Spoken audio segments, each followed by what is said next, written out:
இயேசு ஜீவிக்கிறார். சுவிசேஷ ஊழியம் வழங்கும் ஜீவ வார்த்தைகள்.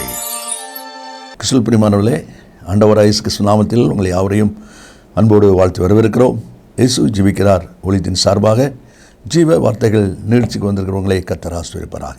ஒவ்வொரு வாரமும் இதே நேரத்தில் இந்த வார்த்தைகளை கேளுங்கள், அனைவரை கேட்க செய்யுங்கள். எங்களுடைய செய்திகள் தேவையானாலும் நீங்கள் யூடியூபில் நீங்கள் பார்க்கலாம். கர்த்தர் நம்மை ஆசீர்வதிப்பாராக. இந்த நாளில் தேவன் நமக்கு தருகிற வார்த்தை நான் வாசிக்கிறேன், ஜெபத்துடன் கேளுங்கள். யோவான் சுவிசேஷம் 10ஆம் அதிகாரம் 27-8 வசனங்களை நான் வாசிக்கிறேன். என் ஆடுகள் என் சத்தத்துக்கு செவி கொடுக்கிறது. நான் அவைகளை அறிந்திருக்கிறேன். அவைகள் எனக்கு பின் செல்கிறது. நான் அவைகளுக்கு நித்திய ஜீவனை கொடுக்கிறேன். அவைகள் ஒரு காலும் கெட்டுப்போவது இல்லை. ஒருவனும் அவைகளை என் கையிலிருந்து பறித்து கொள்வதும் இல்லை. ஒருவனும் அவைகளை என் கையிலிருந்து பறித்து கொள்வதும் இல்லை. வார்த்தைகளை கேட்கிற அன்பு நேச பிள்ளைகளே, நம்முடைய ஆண்டவர் மேய்ப்பராக இருக்கிறார். நாம் எல்லாரும் அவருடைய கையின் கீழான ஆடுகளாக இருக்கிறோம்.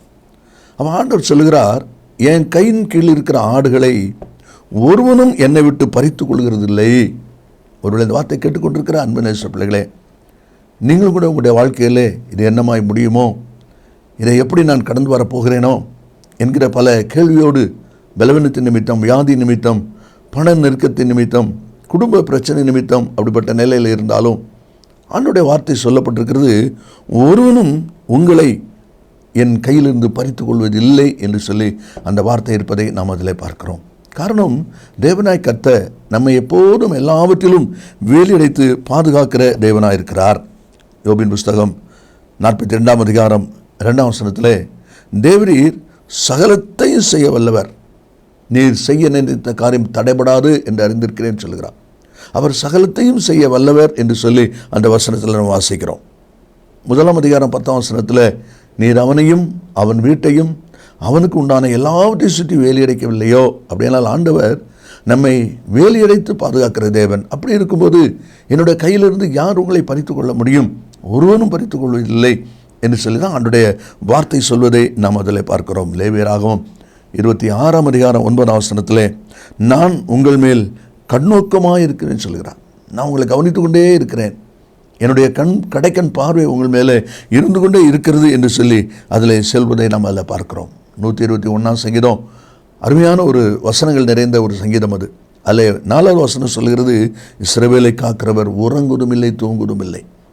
அப்படினால உறங்காமல் தூங்காமல் பாதுகாக்கிற ஒரு தேவன் நமக்கு இருக்கிறபடினால் அவர் சொல்லுகிறார், என்னுடைய கையிலிருந்து ஒருவனும் உன்னை பறித்து கொள்வது இல்லை என்று சொல்லி தெளிவாய் திட்டமாய் ஆணித்தரமாய் இந்த வார்த்தையை கர்த்தர் சொல்வதை நம்மளே பார்க்கிறோம். காரணம், அவர் உள்ளங்களை வரைந்து வைத்திருக்கிறார். ஆகினாலே அவர் எப்போதும் நம்மளை கவனித்து கொண்டே இருக்கிறார். சத்துரு நமக்கு எதிராக வரும்பொழுது, பொல்லாங்கன் எதிராக வரும்பொழுது அவர் கவனித்து கொண்டே இருக்கிறார். முர்தெக்காய்க்கு விரோதமாய் ஆமான் தூக்குவரசு செய்தது முர்தெக்காய்க்கு தெரியாது, ஆனால் கர்த்தருக்கு தெரியும். எத்தனை ஆச்சரியமாய் கர்த்தர் முர்தெக்காயை விடுவித்தார். அதே தேவனைத்தான் நீங்கள் நானும் ஆராதித்து கொண்டிருக்கிறோம். ஒருவரும் தேவனுடைய கையிலிருந்து உங்களை பறித்து கொள்ள முடியவே முடியாது என்பதுதான் தேவனுடைய வார்த்தை. யார் இன்றைக்கு நம்மை பறித்து கொள்ள பிரயாசப்படுகிறார்? மேய்ப்பனாகிய கர்த்தருடைய கரத்திலிருந்து ஆடுகளாகிய நம்மை பறித்து கொள்ள பிரயாசப்படுவது யார், என்ன என்பது தான் வேதவசனத்திலிருந்து சில அனுபவமாக நான் வாசிக்க போகிறோம். முதலாவது உபாகமம் 28ஆம் அதிகாரம் 7ஆம் வசனத்தை நாம் வாசிக்கும் போது அதிலே இவ்விதமாய் வாசிக்கிறோம். உனக்கு விரோதமாய் எழும்பும் உன் சத்துருக்களை கர்த்தர் உனக்கு முன்பாக முறிய அடிக்கப்படும்படி ஒப்புக் கொடுப்பார். ஒரு வழியாய் உனக்கு எதிராக புறப்பட்டு வருவார்கள், 7 வழியாக உனக்கு முன்பாய் ஓடி போவார்கள். ஒரு வழியாய் புறப்பட்டு வருகிறவன் 7 வழியாய் ஓடி போவான்னு சொல்லப்பட்டிருக்கு. அப்படியானால் சிதறி போவான் என்று சொல்லி அர்த்தம். அவன் நிலை நிற்க மாட்டான். அப்போது உங்களுக்கு விரோதமாக எழுப்புகிற சத்துரு, ஒருவேளை குடும்பம் எழும்பலாம், வேலை ஸ்தலத்திலே சத்துருக்கள் எழும்பலாம், அல்லது சரீர பலவீனம் சத்துரு போல் உங்களுக்கு எழும்பலாம். எதுவாக இருந்தாலும் கொள்ளை கொண்டு போய்விடுமோ, இதோடு நமக்கு முடிவாயிருமோ, நீங்கள் பயப்பட வேண்டிய அவசியமே இல்லை. காரணம், ஒருவனும் உன்னை என்னுடைய கையிலிருந்து பறித்து கொள்ள முடியாது என்பது தான் ஆண்டுடைய வார்த்தை சொல்வதை நாம் அதில் பார்க்கிறோம். அப்போது உனக்கு விரோதமாக எழும்புகிறவர் 7 வழியாய் ஓடி போவார்கள் என்று சொல்லி அந்த வார்த்தையில் சொல்லப்பட்டிருக்கிறதை நாம் அதில் பார்க்கிறோம். எரேமியா புத்தகம் 39ஆம் அதிகாரம் 17வது வசனம் அடிக்கடி நாம் சொல்லிக்கொண்டே இருக்கிறோம். அதில் சொல்லப்பட்டிருக்கிறது, நீ பயப்படுகிற மனுஷர் கையில் ஒப்பு கொடுக்கப்படுவது இல்லை. ஹல்லேலூயா! என்ன அருமையான ஒரு வார்த்தை பாருங்க. நீ பயப்படுகிற மனுஷன் கையில் ஒப்பு கொடுக்கப்படவில்லை. காரணம் என்ன? 1ஆம் அதிகாரம் 19ஆம் வசனத்தில், அவர்கள் உனக்கு விரோதமாக யுத்தம் பண்ணுவார்கள், ஆனாலும் உன்னை மேற்கொள்ள மாட்டார்கள். காரணம், உன்னை ரட்சிக்கும்படி, உன்னை காக்கும்படி நான் உன்னோடு கூட இருக்கிறேன் என்று கர்த்தர் வாக்கு கொடுத்திருக்கிறார். அவங்களெல்லாம் ஆண்டவர் அவ்வளோ அழுத்தமாய் சொல்கிறார், என்னுடைய கையிலிருந்து யாரும் உன்னை பறித்து கொள்ள முடியாது என்று சொல்லி அவ்விதமாய் சொல்வதை நாம் அதில் பார்க்கிறோம். ஒருவேளை சத்துருக்கள் பல காரியங்களை பேசிக்கொள்ளலாம், பல காரியங்களை சொல்லிக்கொள்ளலாம். ஆனால் கர்த்தர் ஒருபோதும் நம்மை மறந்து போகிற தேவன் அல்ல. சங்கீதம் 41:2 நான் வாசிக்கும் போது, அவன் சத்துருக்களின் இஷ்டத்திற்கு நீர் அவனை ஒப்பு கொடீர் என்று சொல்லியிருக்கு. பார்த்தீங்களா? ஒப்பு கொடுக்க மாட்டீர். சத்துருடைய இஷ்டத்துக்கு கர்த்தர் உங்களை ஒப்பு கொடுக்க மாட்டவே மாட்டார். அதை தான் இந்த வசனத்தில் அவ்வளவு அழுத்தமாய் சொல்லியிருப்பதை நாம் பார்க்கிறோம். 124ஆம் சங்கீதம் 6வது வசனத்தில், அவருடைய பற்களுக்கு இரையாக ஒப்பு கொடாதிருக்கிற கர்த்தருக்கு ஸ்தோத்திரம். பார்த்தீங்களா? அவங்களுடைய கோபம் நம்ம மேலே வரும்போது அவங்க நம்மளை உயிரோடே விழுங்கிற பார்ப்பாங்களாம், அவ்வளோ ஆக்ரோஷமாக வருவாங்களாம். ஆனால் கர்த்தர் என்ன செய்கிறார்?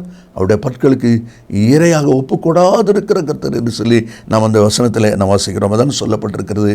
அப்படியானால் உங்களுக்கு விரோதமாக எழும்புகிற சத்துருக்கள் கையில் நீங்கள் ஒப்பு கொடுக்கப்படுவது இல்லை. அவர்கள் ஒருபோதும் உங்களை பறித்து கொள்ள முடியாது என்பதை ஆண்டவர் சொல்வதை நாம் அதில் பார்க்கிறோம். இனி 2வது நம்ம வாசிக்கிறது, யோவான் சுவிசேஷம் 11ஆம் அதிகாரம் 4வது வசனத்தை நாம் வாசிக்கும் போது, லாசரு வியாதியாக இருக்கிறான் என்று சொல்லி அவனிடத்தில் செய்தி சொல்லும்படி சகோதரிகள் அனுப்பி விடுகிறாங்க. அப்போ இயேசு என்ன சொல்கிறார் பாருங்க, 4ஆம் வசனம். இயேசு அதை கேட்ட பொழுது, இந்த வியாதி மரணத்துக்கு ஏதுவாயிராமல் தேவனுடைய மகிமை விளங்குவதற்கு ஏதுவாயிருக்கிறது, தேவனுடைய குமாரனும் அதனால் மகிமைப்படுவார். இந்த வியாதி மரணத்துக்கு ஏதுவானது அல்ல, இதன் மூலம் தேவனும் மகிமைப்படுவார், தேவனுடைய குமாரனுடைய நாமம் மகிமைப்படும் என்று சொல்லி அந்த வார்த்தை இருக்கிறது. ஒருவேளை வியாதி போராட்டங்களில் இருக்கிற கர்த்தருடைய பிள்ளைகளாக நீங்களும் கூட பலர் பல காரியங்களை சொன்னாலும், ஒருவேளை டாக்டர்கள் கூட இது கடினமான ஒரு பரீட்சை என்று சொல்லி அவர்கள் சொன்னாலும், ஆண்டுடைய வார்த்தை தெளிவாக சொல்லப்பட்டிருக்கிறதை பார்க்கிறோம்.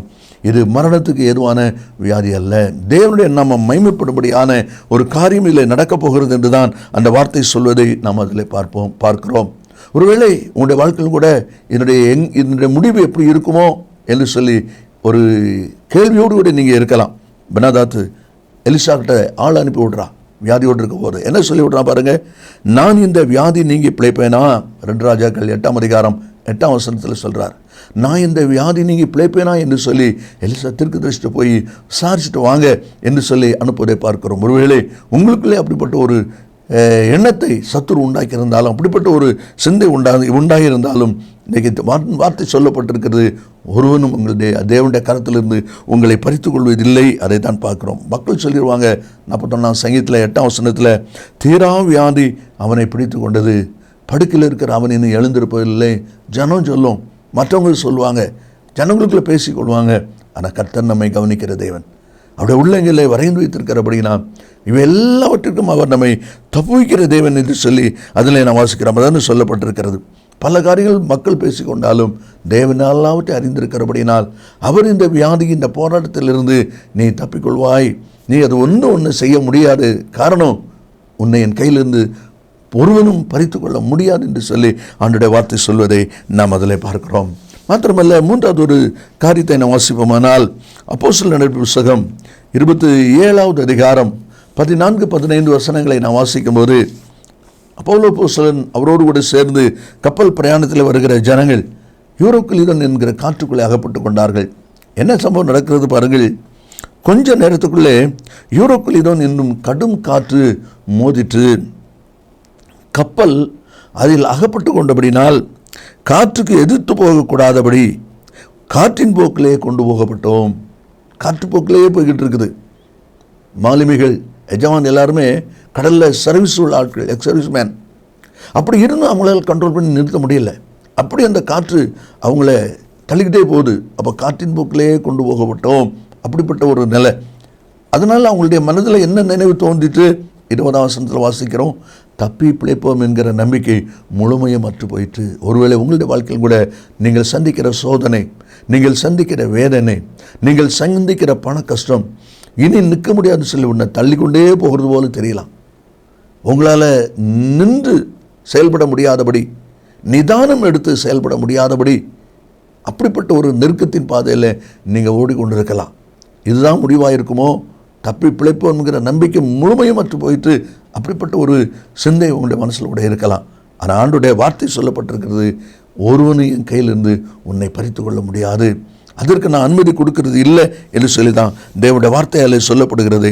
நாம் அதில் பார்க்கிறோம். 2 ராஜாக்கள் 14ஆம் அதிகாரம் 11ஆம் வசனத்தில் ஆசா ராஜாவுடைய சம்பவத்தில் நம்ம வாசிக்கும் போது எதிரிகள், விரோதிகள் அதிகமாயிட்டாங்க எண்ணிக்கையில். இப்போ என்ன செய்யறது தெரியாமல் திகைத்து கொண்டிருக்கும் பொழுது அவன் ஜெபிக்கிறான். அவன் ஜெபிக்கும் போது சொல்கிறான், எங்கள் தேவனாய் கர்த்தர் எங்களுக்கு துணை நில்லும்.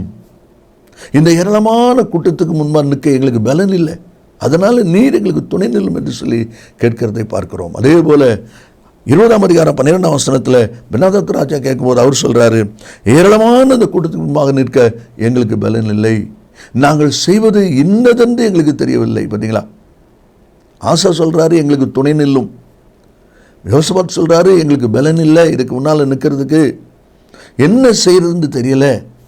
அப்படிப்பட்ட ஒரு நெருக்கடியான ஒரு நிலைமையில் அவர்கள் இருக்கிறார்கள்.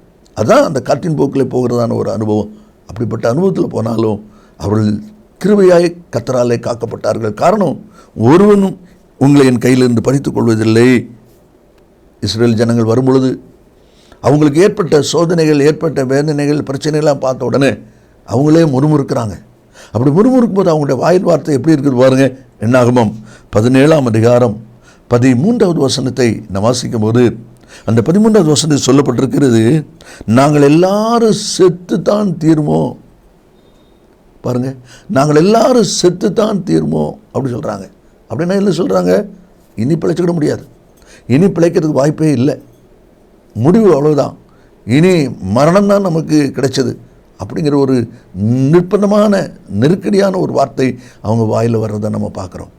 ஆனால் ஆண்டவர் எவ்வளோ ஆச்சரியமாய் கொண்டு வந்து சேர்த்தார் பாருங்கள். காரணம், ஒருவனும் உங்களை என் கையிலிருந்து பறித்துக் கொள்வதில்லை. அருமையான கர்த்தருடைய பிள்ளைகளே, நாட்களிலும் விசுவாச வாழ்க்கையில் வருகிற நமக்கு பல விதங்களில் போராட்டங்களை சந்திக்கிறோம், பல விதங்களில் பிரச்சனைகளை சந்திக்கிறோம். இதோடு முடிஞ்சு போவோமோ, அழிஞ்சு போவோமோ, இல்லாமல் போயிடுவோமோ என்கிற எண்ணங்கள்லாம் வரலாம். அதுதாங்க நம்ம பார்க்குறோம். நாம் செத்து தான் தீர்மோங்கிற நெருக்கடியான ஒரு நிலைமைக்கு அவங்க வராங்க. ஆனால் கரை வந்து சேர்றதை நம்ம பார்க்குறோம். எப்படி இது நடக்குது? அவனுடைய வார்த்தை தான் சொல்லப்பட்டிருக்கு, ஒருவனும் உங்களை என் கையிலிருந்து பறித்துக் கொள்வது இல்லை என்று சொல்லி அந்த வார்த்தை இருப்பதை பார்க்கிறோம். கடைசியாக 1 சாமுவேல் 20ஆம் அதிகாரம் 3வது வசனத்தை நாம் வாசிக்கும் போது தாவீது யோனத்தானிடத்தில் பேசும்போது அவன் சொல்லுகிறான், உம்முடைய கண்களில் எனக்கு தயவு கிடைத்தது என்று உம்முடைய தகப்பன் நன்றாய் அறிவார். ஆகையால் யோனத்தானுக்கு மனநோவு உண்டாகாதபடிக்கு அவன் இதை அறிய போகாது என்பார். மரணத்துக்கு எனக்கும் 1 அடி தூரம் மாத்திரம் இருக்கிறது. மரணத்துக்கு எனக்கும் 1 அடி தூரம் மாத்திரம் தான் இருக்கு. அப்போ எவ்வளோ மரணத்தை நெருங்கி வந்துட்டேன் பாருங்கள், எவ்வளோ மரணம் சமீபம் வந்துட்டுது. அதுதான் அந்த வார்த்தையில் சொல்லப்படுகிறதை நாம் பார்க்கிறோம். ஒருவேளை இந்த வார்த்தையில் கேட்டுக்கொண்டிருக்கிற அருமையான கர்த்தருடைய பிள்ளைகளே, நீங்களும் ஒருவேளை இப்படிப்பட்ட உச்சக்கட்ட நிலைமையிலே போராட்டத்திலிருந்து விடுதலை பெறக்கு வாய்ப்பே இல்லைங்கிற அப்படிப்பட்ட ஒரு நிலைமையில் நீங்கள் இருந்தாலும் கர்த்தர் நாள் உங்களை பார்த்தா சொல்கிறார், ஒருவனும் உங்களை என் கையிலிருந்து பறித்து கொள்வதில்லை. அதுதான் தேவனுடைய வார்த்தையில் நாம் வாசிக்கிறோம். சகோதரர்கள், யோசேப்புடைய சகோதரர்கள் அவன் தூரத்தில் வர்றதை கண்ட உடனே எல்லாரும் சொல்லிட்டாங்க, சொப்பனக்காரன் வாரான், அவனை கொலை செய்து இந்த குழியில் போட்டுருவோம், அவன் சொப்பனை எப்படி முடியும் என்று பார்ப்போன்னு சொல்லி ஒரு பிளான் பண்ணிட்டாங்க. அதே மாதிரி குழியிலும் தூக்கி போட்டாங்க. ஆனால் அவன் செத்து போனானா? இல்லை. ஏன்னா தேவன் அவனை குறித்து ஒரு திட்டம் வச்சிருக்கிறான். அதனால அவனை கொல்ல முடியாது. இதே போல் உங்களை குறித்து, உங்களுடைய பிள்ளைகளை குறித்து, உங்களுடைய காரியங்களை குறித்து கர்த்தர் ஒரு திட்டம், தீர்மானம் இருக்கிறதுனால யாரும் உங்களை கொல்ல முடியாது. அதான் அவர் சொல்கிறார், ஒருவனும் உங்களை என் கையிலிருந்து பறித்துக் கொள்வது இல்லை என்று சொல்லி சொல்வதை பார்க்கிறோம். தாவீதை கொலை செய்வதற்காக சவுல் கிட்டத்தட்ட 12 முறை பிரயாசப்படுகிறார். இவன் எல்லாவற்றிலிருந்து தாவீது தப்பிக்கொள்கிறார். எப்படி? கர்த்தர் தப்பு வைக்கிறார், கர்த்தர் அவனை பாதுகாக்கிறார். காரணம், அவனை கொண்டு செய்யும்படி தேவனுக்கு திட்டமான காரியம் இருப்பதை நாம் அதில் பார்க்கிறோம். ஒருவேளை உங்களுக்கு விரோதமாக எழும்புகிறவர்கள் உங்களுக்கு மரணத்தை உண்டாக்கும்படியான காரியத்தை நினைக்கலாம், திட்டம் பண்ணலாம். ஏசா யாக்கோபை கொண்டு போடுவேன்னு சொன்னான், ஆனால் கொல்ல முடிஞ்சுதா? முடியலை. ஏன் முடியலை? அது முடியாது. காரணம், கர்த்தருடைய வார்த்தை இருக்கிறது. ஆண்டோடைய காரியம் இருக்கிறதுனால அவங்க பிளான் பண்ணுறபடி அதை செய்ய முடியாது. அதனால தான் முதல்ல ஆண்டவர் சொன்னார், நீ பயப்படுகிற மனுஷர் கையில் ஒப்பு கொடுக்கப்படுவதில்லை. அந்த வார்த்தை எத்தனை உண்மையுள்ள வார்த்தையாக இருக்கிறது. அருமையான கர்த்தருடைய பிள்ளைகளே, இந்த வார்த்தை கேட்கிற நம்ம ஒவ்வொருவருக்கும் ஆண்டவர் கொடுக்குற ஒரு ஆலோசனை, அதை நான் வாசிக்கிறோம். ஒருவனும் உங்களை என் கையிலிருந்து பறித்துக் கொள்வதில்லை. 4 அனுபவங்களை பார்க்கிறோம். உங்களுக்கு விரோதமாக எழும்புகிற சத்துருவானாலும், மரணத்துக்கு ஏதுவான வியாதியின் கொடுமையானாலும், அல்லது பிரச்சனையின் பாலே காட்டின் போக்கிலே கொண்டு போகப்படுகிற அப்படிப்பட்ட ஒரு நெருக்கடியானாலும், மரணத்துக்கு எனக்கும் ஒரு அடி தான் இருக்குது என்கிற அப்படிப்பட்ட ஒரு நிலையில் இருந்தாலும் ஆண்டவர் உங்களை பார்த்து சொல்கிறார், ஒருவனும் உங்களை என் கையிலிருந்து பறித்துக் கொள்வதில்லை. காரணம், கர்த்தர் பாதுகாக்கிற தேவன். நாம் ஜெபிப்போமா? இயேசு சீக்கிரம் வரப்போகிறார். நல்ல பிதாவே, நன்றியோடு துதிக்கிறோம். உங்களுடைய வார்த்தை ஆம் என்றும் ஆமெனும் இருப்பதற்காக ஸ்தோத்திரம். இந்த வார்த்தை கேட்கிற ஒவ்வொரு பிள்ளைகளும் தேவனுடைய கரம் தம்மோடு இருக்கிற விசுவாசித்து நன்றி சொல்ல கர்த்தர் உதவி செய்யும். நீர் அப்படி சில கிருபைக்காய் ஸ்தோத்திரம். இயேசுவின் நாமத்தில் பிதாவே, ஆமென், ஆமென். கர்த்தர் உங்களை ஆசீர்வதிப்பாராக. ஆமென். மேலும் விவரங்களுக்கும் உங்கள் ஜெப தேவைகளுக்கும் நீங்கள் எங்களோடு தொடர்பு கொள்ள வேண்டிய முகவரி, ஜீசஸ் லிவ்ஸ் காஸ்பல் மினிஸ்ட்ரீஸ், சகோதரர் John M Jeyaraj, 123A Dohnavur road, Mavadi, Nellai மாவட்டம், தென்னிந்தியா 627107. செல்போன் 9443113292.